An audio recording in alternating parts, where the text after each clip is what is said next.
Her head was not firmly applied to my cervix, so they were concerned about the potential for a prolapse cord. So they wouldn't let me walk around or get in the tub. And they wouldn't let me use the tub because of the meconium either. Oh man, all the red tape at the hospital. Yes, yes.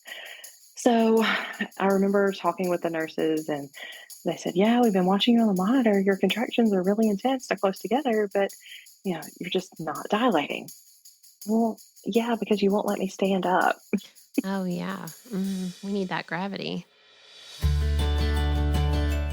Hi, I'm Kayla Heater, follower of Jesus, wife and mother of 5 children, Christian childbirth educator and doula, and your host of the Surrendered Birth Stories podcast, where we share God-centered birth stories, evidence-based birth education, and our pursuit of surrendering our birth plans to God.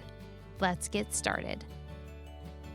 Hey everybody, I hope your Christmas season is going well. We are in full swing here at my house with all of the Christmas music and Christmas movies and decorations. And this week we even did our annual Christmas cookie baking.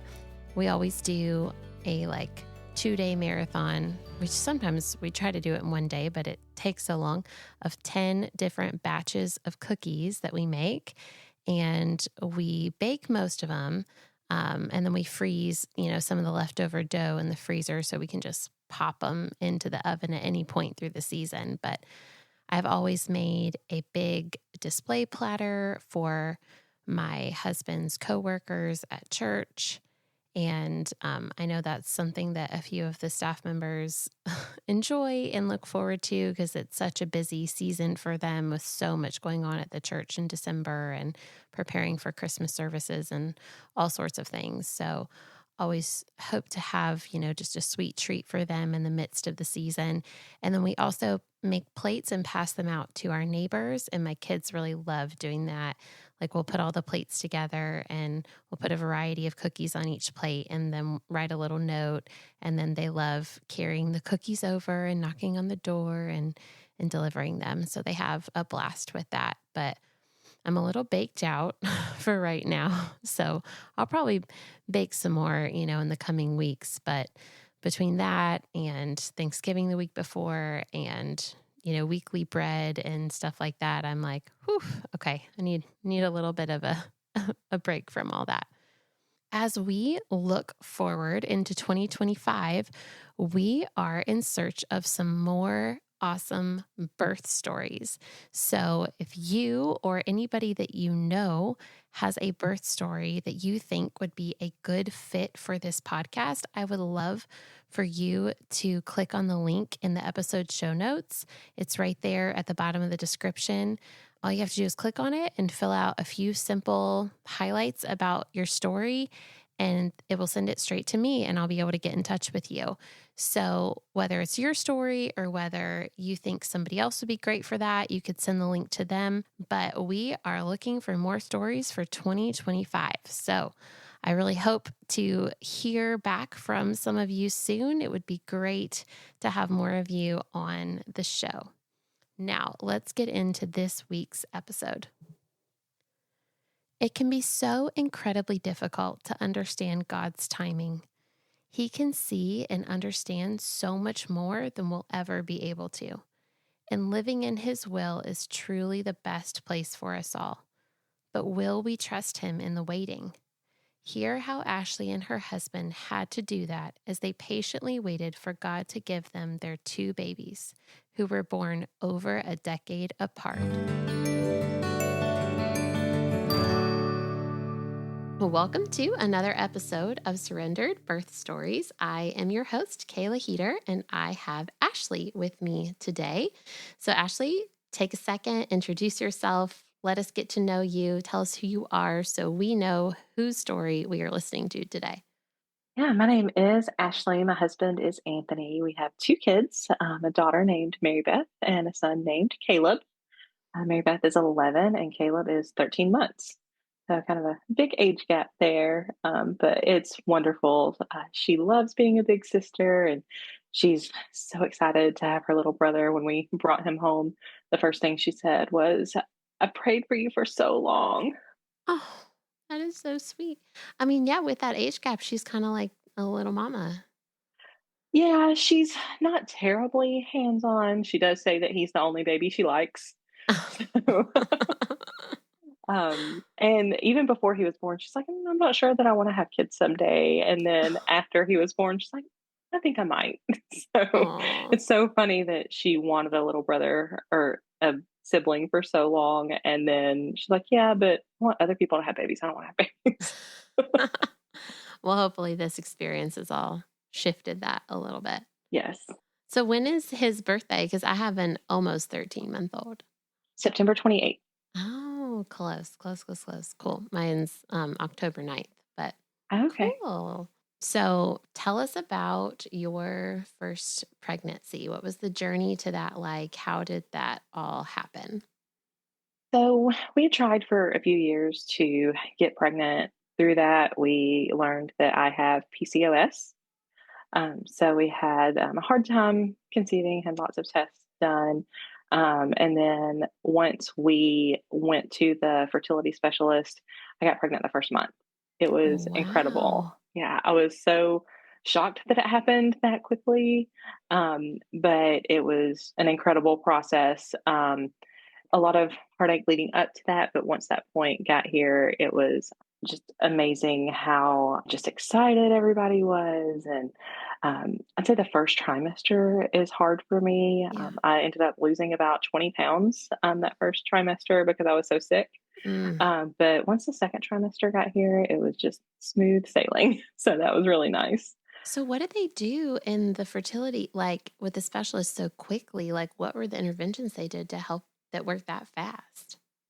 They essentially just had to make me ovulate. So I had to do some injections, lots of ultrasounds to track the growth of my follicles to see when I was ready to ovulate. So we lived about an hour and a half ish away from that doctor's office, and I would have to go multiple days in a row for ultrasounds. I mean, there was a lot that was went into that. Wow. Um, but yeah, they just said, "All right, hey, you're ready, do your trigger shot." And then we didn't have to have any other interventions. So we were able to be together to make that happen, which was nice. It didn't get to happen that way the second time, but that's okay. I remember it was so funny. We were waiting on the news to find out if it had worked. I intentionally did not take a home pregnancy test because I thought, what if it's too early? If it's negative, but too early, then I don't want to still have that hope that, like, oh, I just need to wait a couple more days. I wanted certainty. So I made myself wait to take a test. They did blood work, but the blood work was, they did it on Labor Day because with the fertility office, timing is everything and they're open just about every day of the year. Wow. So they did blood work that morning and said, we'll call you with the results. In the meantime, we drove to see my parents because we were already about halfway to their house. So we went to visit them and we had gone out to lunch. And I got the phone call from the doctor's office while we were in the middle of a restaurant. And they said, hey, you're pregnant. And it was just amazing because I stopped right. I'd walked away from the table and I just stopped in the middle of the restaurant and started crying. And my husband came over to me and he started crying. And my parents were just sitting there like, what is happening? Oh. But that was such a wonderful moment to get to share with them. They knew that we had struggled some, but they didn't know the full extent of everything that we were going to. Because at that time, I was kind of private about a lot of that. But I've learned that this is the story that God gave me for a reason, and that if I can help other people with my story, then that's part of the purpose. Yeah. So it's really important to me to share that and let people know that God is amazing and that He works in miraculous ways, and that even with using medication to be able to get my body to function the way that it should, um, it's able to do that because God created man's mind to develop these medications and to know how to monitor things. And I look at it the same way as like, okay, if you get sick with strep throat and you need an antibiotic, then that's there for a reason. And the advances that we've made in medicine are all because of God. So that was something that really helped me throughout my journey and like deciding what to do in this. That do we keep waiting and like medicine's here for a reason. It's okay to use it. Yeah, I mean, our world is fallen and broken and not the perfect garden that he created it to be in the first place. And after the fall, all sorts of all sorts of stuff has gone down. And so, Right. yeah, so we've had to in our best way. I mean, yeah, he gave us minds and brains and tools and stuff to figure out ways to do what he initially called us to do, which is, to multiply. Yeah. So, first trimester was yucky, and I can totally relate to that. And second trimester was smooth. Um, did you have to see like any sort of like special OBGYN because of the way you guys conceived, or once you got past the first trimester, were you guys just sort of in the clear to kind of see whichever provider that you wanted? Yeah, we were cleared at that point, so I didn't have to see a specialist. They just released me back to my OBGYN, and everything was great from that point. I knew that I wanted a natural birth. I had done research about that and knew that anytime you have any intervention during birth, it can be a cascading effect to other interventions, and I did not want that. Mhm. Um, but I also didn't realize what I needed to do to prepare for that, Mhm. that I guess I treated it like a choice. Like, oh yeah, I'm going to choose not to get the epidural, not realizing that like, okay, there's more than that. There's positioning. There's thinking about your affirmations. There's different techniques that you can use to help get through that and to help your hormones during birth and labor to just remind yourself like, okay, you don't have to be in fight or flight. You want your adrenaline to stay low. How can you stay calm? Yeah. I didn't know any of that. And when I talked to my doctor about it, she kind of treated it the same way too. That she's like, oh, yeah, you can do a natural birth. That's fine. And that was really the extent of the conversation. There was no recommendation on any classes to take or anything like that. It was literally just a choice. And the hospital that we chose said that they were very natural minded. They had tubs for you to get in, but then by the time I was ready to deliver, they're like, oh, you can labor in the tub, but you can't deliver in the tub. Mm, And there were lots of different things, and people weren't certified to help with that. At that time, we were in Alabama and they didn't even license midwives. So it never was a right. choice to have a Yeah. midwife. Which they do now, by the way, which Yes, yes. hallelujah. So there were just lots of things that I just didn't know. And I didn't know that I didn't know those things. Yeah. So that made my second birth much different. But I went to 40 weeks in one day in my first pregnancy. I woke up around 4:30 that morning and thought, I think I felt something different. And I got up and went to the bathroom and my water had broken. So that was my first sign of labor. I had not felt any contractions before that. I woke my husband up and said, oh, hey, my water broke. And he jumped up and started getting ready. I said, no, no, go back to sleep. It's fine. I'm going to take a shower. And, he kind of looked at me like I had three heads, like, no, we need to do something. It's fine. Just go back to sleep. So I just had kind of a slow start to the morning, but then within an hour, my contractions were already 5 minutes apart, lasting for about a minute. So I Nice. felt like things were progressing pretty quickly. We went to the hospital, and when I got there, they determined that there was meconium in my water. So they were concerned about that. I was only 3 centimeters dilated. So I'm like, oh, wow, we were expecting you to, be more dilated than that. And Oh, come on. First time mom. It's only been a few hours. right. Her head was not firmly applied to my cervix, so they were concerned about the potential for a prolapse cord. So they wouldn't let me walk around or get in the tub. And they wouldn't let me use the tub because of the meconium either. Oh, man. All the red tape at the hospital. Yes, yes. So I remember talking with the nurses and they said, yeah, we've been watching you on the monitor. Your contractions are really intense. They're close together, but you're just not dilating. Well, yeah, because you won't let me stand up. Oh, yeah. We need that gravity. Yes. So knowing what I know now, like I would have, done things so much differently. And you had a doula to help advocate and to help me with positioning and just different things. Um, but of course, I just didn't know at that time. But it was about 12 hours later, and I was still only at 5 centimeters. And I did finally get an epidural because I felt like there was no end in sight. Yeah. And the doctor came in. It wasn't my doctor, it was the doctor on call. I had met her before, but she was not my regular doctor. And at that point, I was at 6 centimeters, and this was about 5 p.m. And she said, "All right, I'm going to come back in an hour. And if you've not progressed anymore, we're going to talk about a C section." Wow. What a clock. Yes.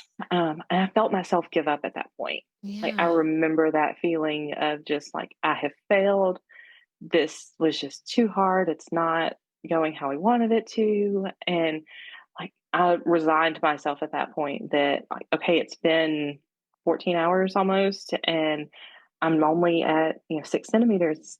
I'm just not going to progress anymore within that hour. Oh, So they did shift change, and I got a new nurse, and she came in and she did have me try some different positions in the bed. She put some pillows between my legs and had me roll on each side a couple of times. And I went from 6 centimeters to 10 centimeters in an hour. look at that I'm nurse. like, where have you been all day? Yeah. Well, and even so, when you were saying, I'm like, 12 hours, 14 hours, that's really not a long time for a first labor. It's not. It sounds like that doctor may have been wanting to go home. Right. I think that there were some things behind the scenes that they didn't tell me about, because I remember them talking about variables. And come to find out, the baby's heart rate was dropping and she was not recovering as well as they like to see. But they didn't tell me that. Yeah. And I get that there's a fine line of, we want mom to stay calm and, in the moment and not be worried. Hmm. But at the same time, you owe it to me to tell me exactly what's happening. So after the fact, that was really frustrating. But when she came back at 6 o'clock, she said, "Okay, well, you're ready to push. So I'm going to have you push with the nurse for a bit. And when you're ready, they'll call me." Did you feel like pushing? I didn't feel anything. Oh, okay. So the nurse had me push once. And then she said, "Okay, I want you to stop. I'm calling the doctor." So the doctor came back in, and they did tell me that because of the meconium, there were going to be a lot of people in the delivery room, a lot of respiratory therapists to make sure that everything was good and that baby didn't ingest anything during delivery. And thankfully, she didn't. Everything was fine on that front. Um, but yeah, 3 pushes and she was here. Wow. So super easy delivery. Okay, how big was she? 712. Wow. Way to go, Yeah. mama. First Yeah. time epidural. Look at that. Yes. So, how did breastfeeding go and how did postpartum go after that experience? Um, that was mostly great. I was able to breastfeed with very few issues. The one thing that I wish I had known about was the growth spurt that happens around 7 to 10 days and the cluster feeding that happens with all of that. Hmm. Because I wasn't aware that that was a thing. And that, so I'm thinking, okay, do I not have enough supply? And I remember being stressed about that because she was eating so frequently. But no, that was all completely normal. And she breastfed and gained weight like a champ. Good. Yeah. I know it wasn't like the unmedicated labor you were going for necessarily, but it sounds like overall it ended up going smoothly. Yes, it did. Fast forward to the second time around with, the 10 years in between, we did try fertility treatments again earlier in that process, and it was unsuccessful time after time. We were in the middle of treatments, and my husband was in the military at the time. We found out he was getting deployed. So we said, okay, let's just stop. This is not the right time. Um, and then for a long time, I thought, okay, is our family complete with one child, or does God want us to have more?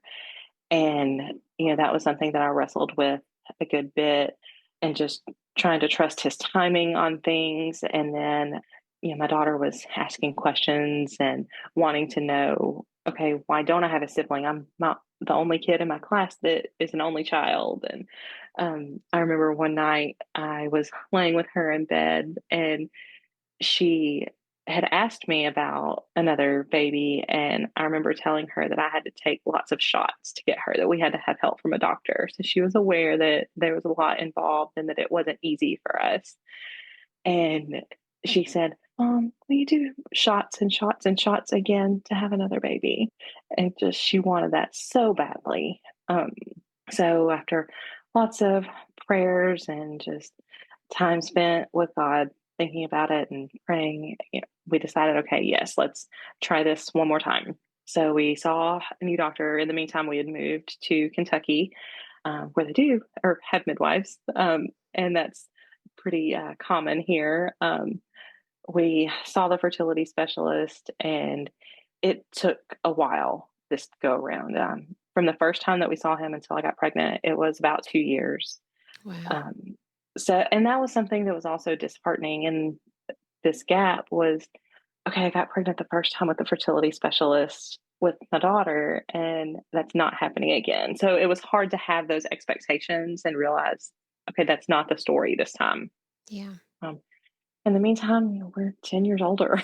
And um, my husband faced some challenges as well. So we had to see someone for him and, just normal aging things. But it was still something that we had to work through. And it was very discouraging. Like I had a lot more moments this time where, it was, okay, God, why isn't this the time? I trust that this is what's supposed to happen, but when is it going to happen? And lots of heartbreak and seeing people that, okay, this was just so easy for them and it's not easy for me. And we have a warm, loving home that we want to invite another child into, and we can't.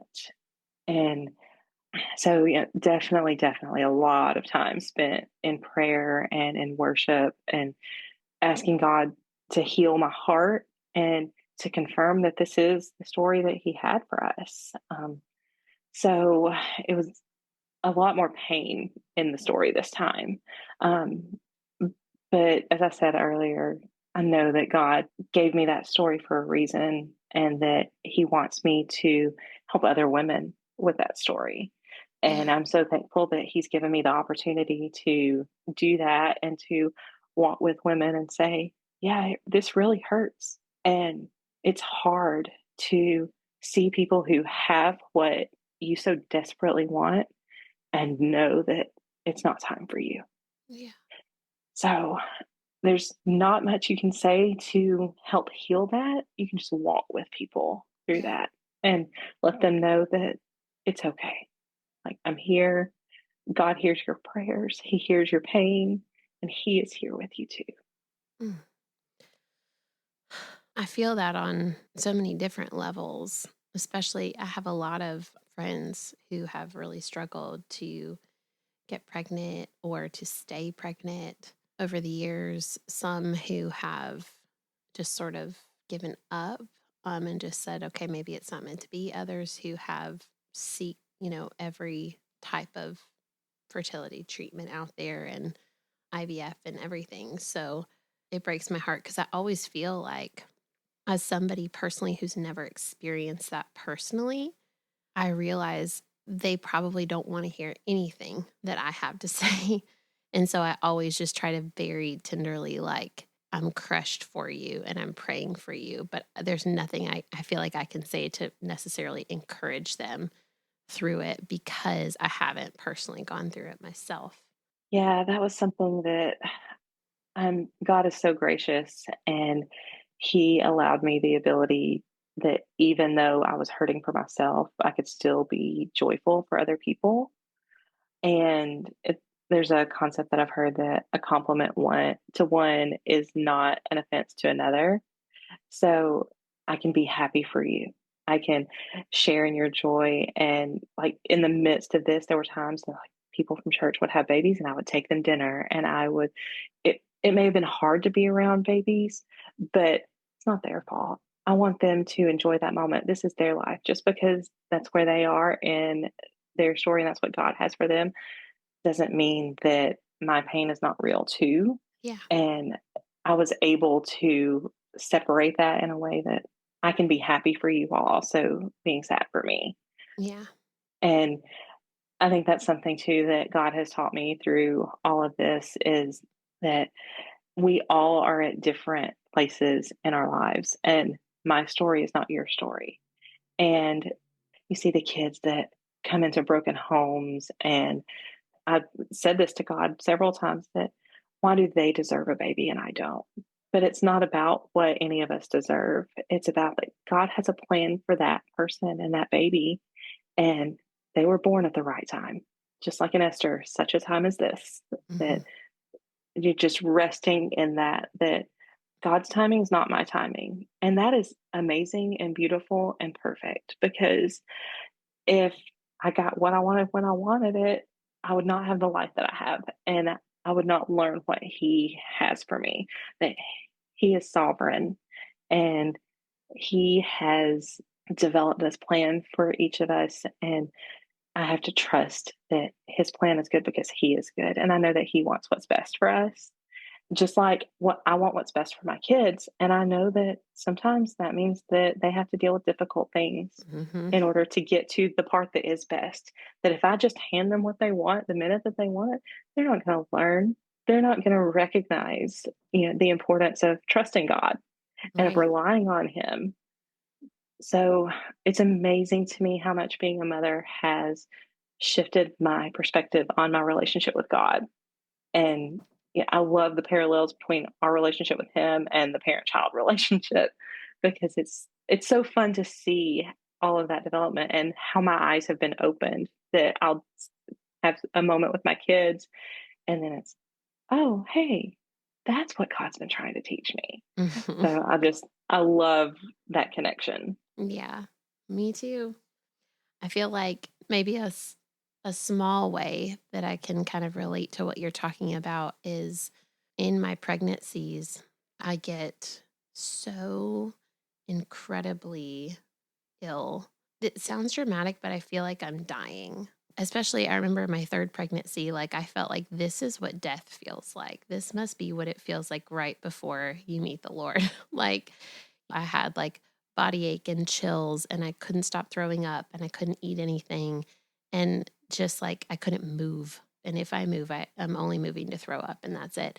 And then I hear, other women who are like, I feel the best I've ever felt when I'm pregnant, and pregnancy is amazing to me. And I just have all this, energy, and I just feel like I'm glowing and I have life growing inside of me. And it's such a miracle. And I'm like, yes, that is great. I feel like earlier on, I used to be very jealous of women like that who didn't experience, the hardships of pregnancy that I experience. And I'm like, wow, you just get to live your same normal life, and yet you're pregnant, but you don't feel any differently. That's amazing.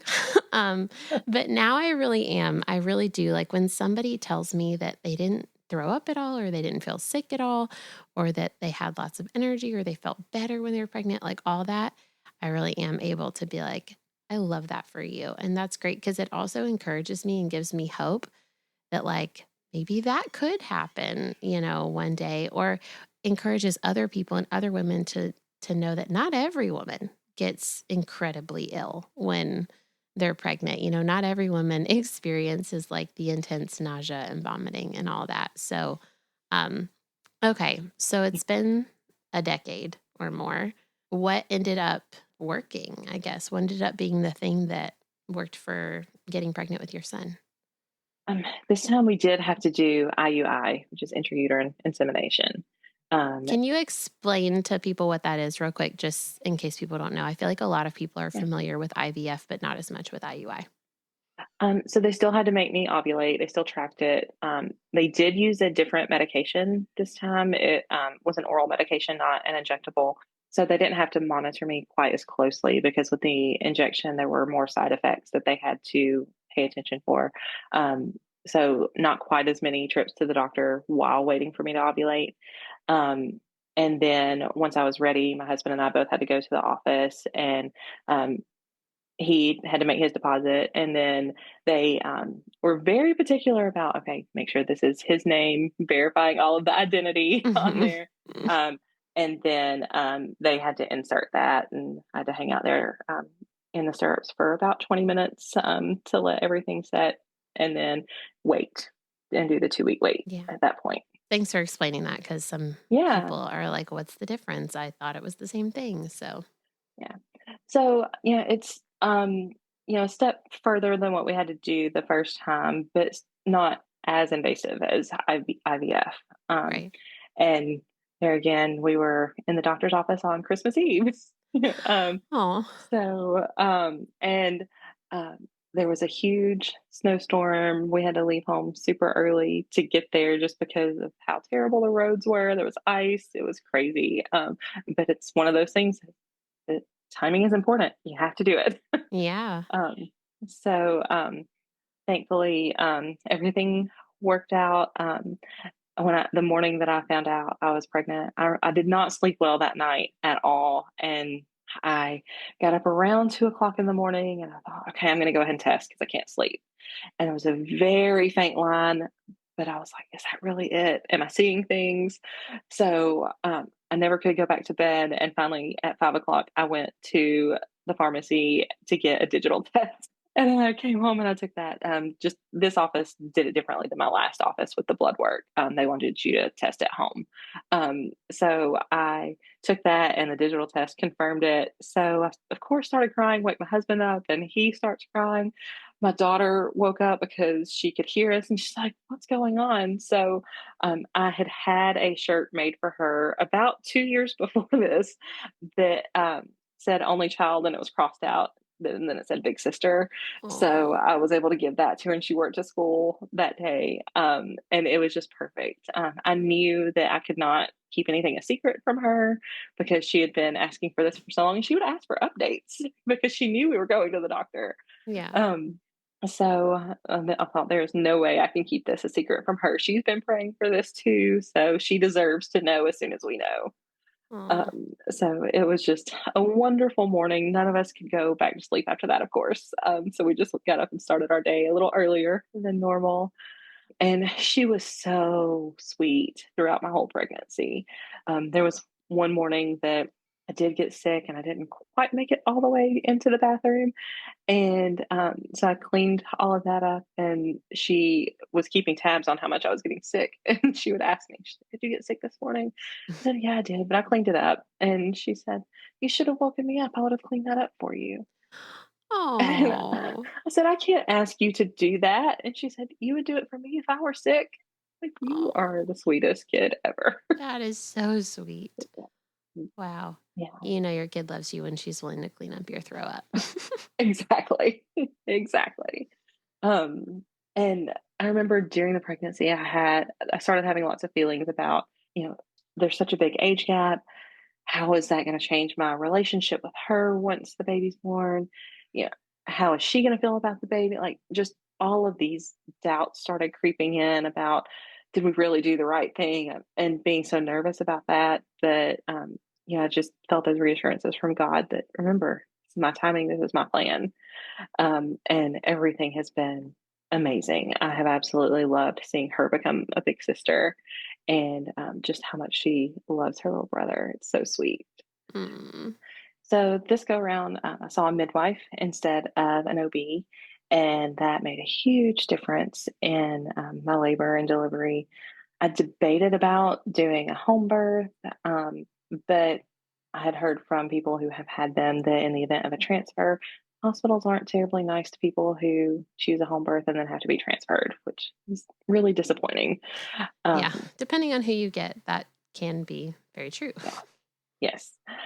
So about an hour from our house, there is a birth center. It's actually in another state. They're not currently licensed in Kentucky, but I have lots of friends who will drive that far to see this particular practice to be able to use their birth center. Is it in Ohio? Indiana. Oh, cool.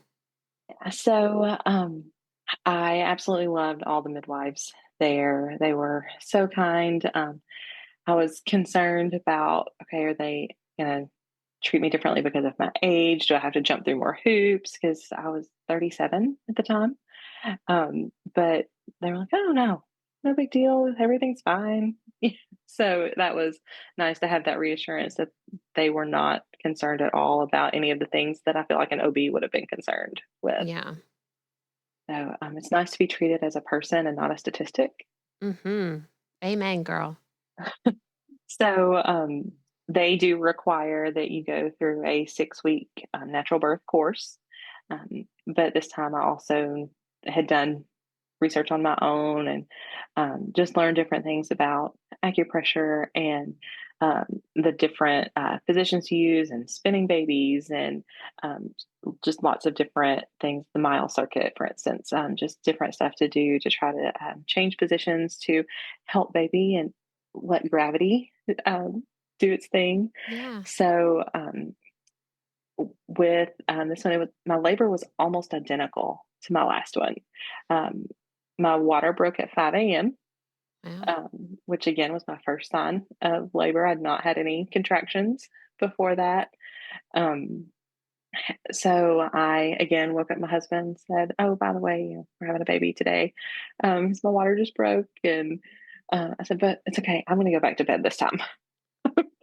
And Smart I did. move. I laid back down and tried to sleep for a couple of hours. I did talk to my midwife's office and let them know. So they told me to just call them back with updates. And once I was, probably a couple hours later, I did get up and I sat on the exercise ball a little bit and just rolled around, rolled my hips. I had seen a chiropractor throughout pregnancy to help. So that was incredible too, because I remember with my first toward the end, I was done.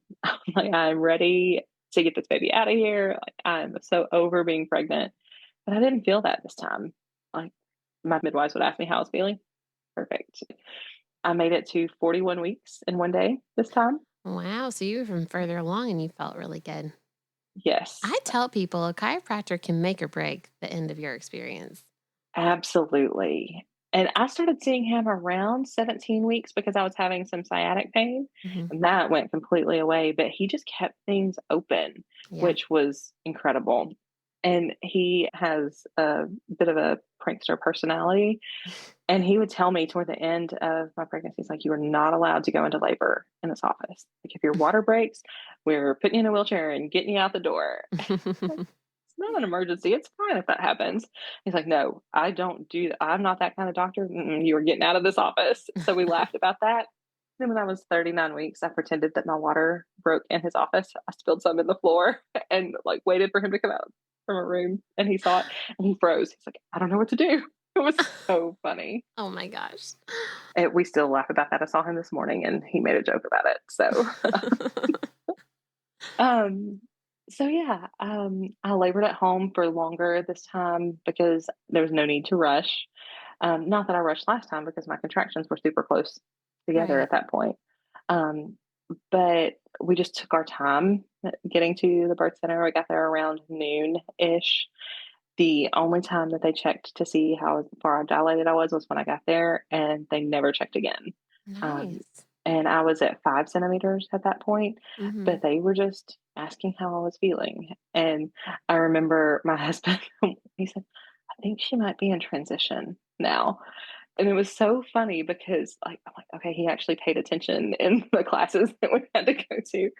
Um, which honestly, like, the classes were great, but I felt like they helped him so much more than it helped me, Mhm. just because he got to see the things that are normal and see, like, "Oh, hey, this is how this is supposed to happen. This is how I can best support you." And, "Oh, hey, remember you want to do that position, or do you want pressure on your back?" Just different things. So that was really helpful for him to have gone through that to be able to support me. That's great. I did have some acupressure balls that I bought from Amazon, $6. And every time I would have a contraction, I would just squeeze those. And it's kind of like the comb method Yeah, the that people do. comb. Mhm. And I think that was a game changer for me Nice. because it was incredible. I got to get in the tub this time. Mm. And one thing about the tub, though, I felt like it did slow things down a little bit for me. Yeah, it can depending on where you are in labor, but it probably felt great. It did feel good, but I was like, "Okay, I've had a nice little break, a nice little relaxation in here, but it's time to get out." So, Yeah. movement was key. I wanted to walk around, I rolled my hips on the ball, just different things, but labor just progressed. Um, Timeline wise, around the same as my first. Hmm. She was born at 6:35 and he was born at 4:38. So Wow. Yeah. roughly close to the same length of time with labor. But it was so funny because they were refilling the tub for me, and I said, "Okay, I need to poop." And I always knew whenever a mom says she needs to poop, it means baby's about to be here. But I thought, no, enough time hasn't passed yet. I'm not in as much pain as I think I should be to be at that point. Like, I really think I just need to go to the bathroom.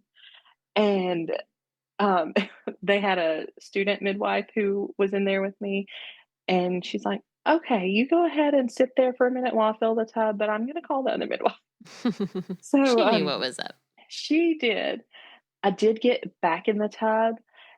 I'm a really tall person. I'm about 5'10", and I just could not get into a position that I liked that was comfortable in the tub. So I got back out of there and did end up back on the bed.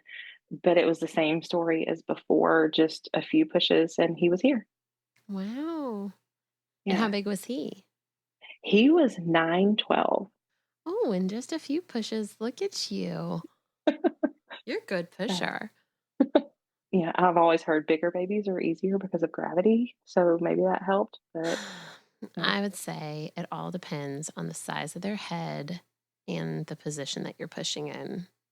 But yeah, I mean, but yeah, I had my last baby was 9 too, and I was like almost standing. I was sort of like leaned over. I was standing up, but I was leaned over on something, and it felt kind of like he fell out of me. Yeah. So both of their heads were the exact same size. I think she was actually longer. He was just bigger. Yeah. So, Well, second baby, boy, that doesn't surprise me in the least. yeah. So, how did your experience differ than being at a birth center that time in the right after the baby was born part than the hospital? So at the birth center, I feel like our time after he was born went by so quickly. They require that you stay there for 4 hours. You can stay longer than that if you want, but as long as everything is good, they can let you go home at that point. Hmm. So that's kind of about how we did it, because I knew everybody was waiting. Like, my parents were at our house with Mary Beth, so I wanted to get back home to them. So we really didn't stay that long. We stayed the required 4 hours and then came home. But that whole 4 hours, part of that was delivering the placenta. And I did have a small postpartum hemorrhage. So they did have to give me Pitocin to help stop that. And then they also gave me Cytotec. Um, Hmm. but they were talking to me the whole time. And she said they have three medications that they can give. And then if they've given the third one and you're still bleeding more than what they like to see, you'd have to be transferred at that Hmm. point. So there was a small concern about that. But, initially, she told me I could wait a few minutes before making a decision about the Pitocin, and because they do like to do it as an active management of that third stage of labor. Yeah. But she's like, "You don't have to do it. Like, we can wait and see how things go." So it was nice to be in control and to have those conversations, which Hmm.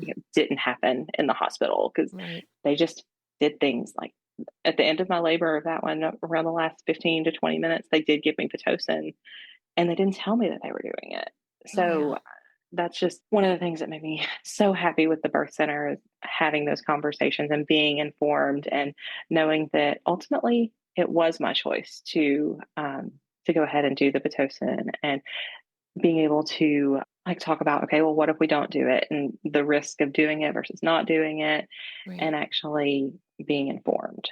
That Yeah. was really important for me.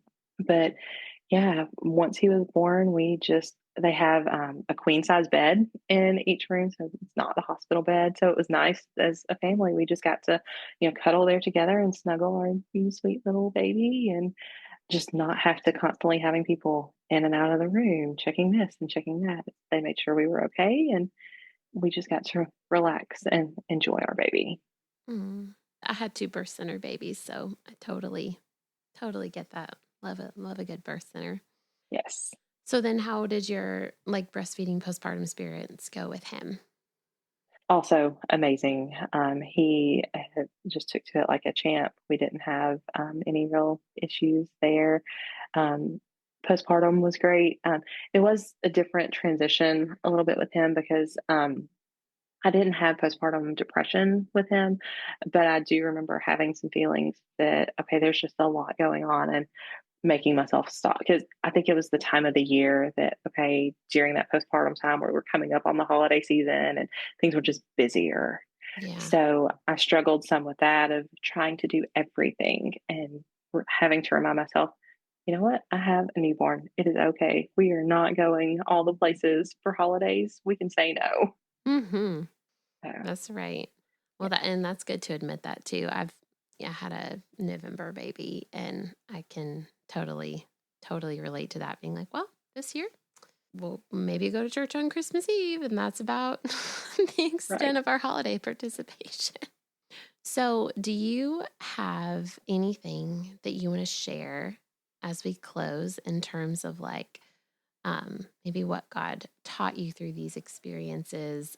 I know you touched on that before with your first experience, but what he taught you or any advice that you have for other parents out there? Yeah. I think, as I mentioned before, that his timing is key. That we have to remember that things happen in his time, not our time.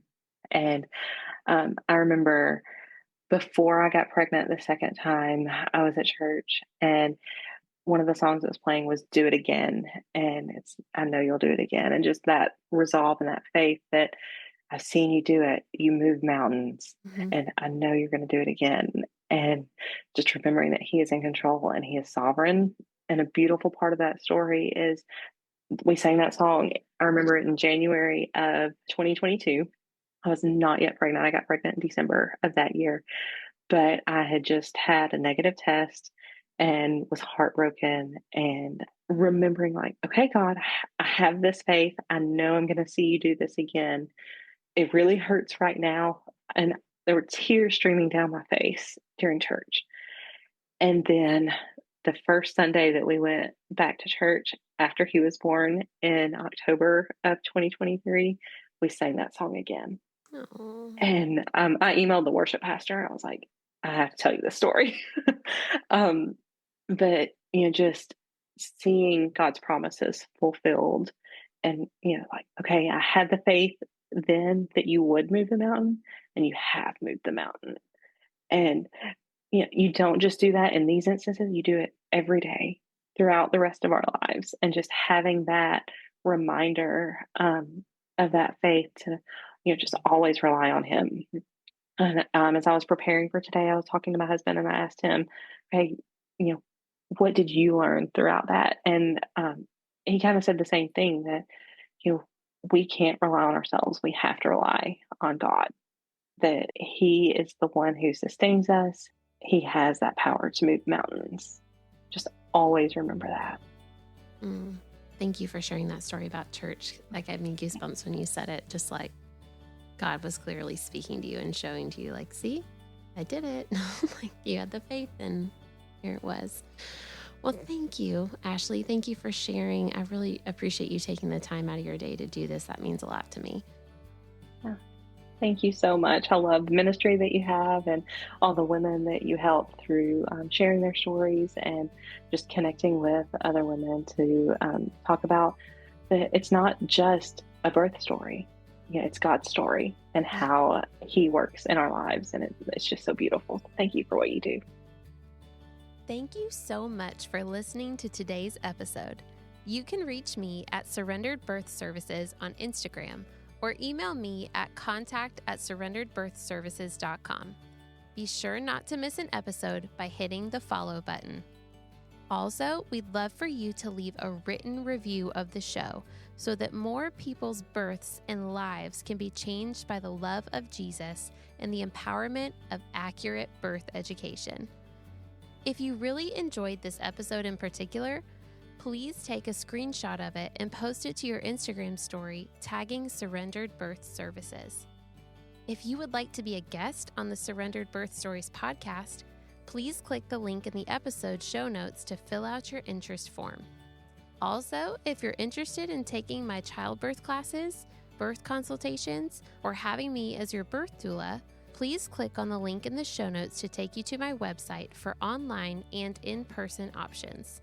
Just as a reminder, this show is not giving medical advice, so please continue to see your personal care provider as needs arise.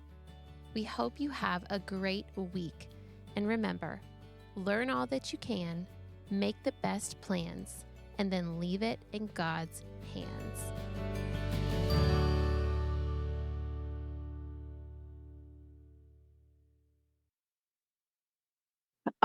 We are replacing the flooring in our basement, so I'm getting prepared for all that.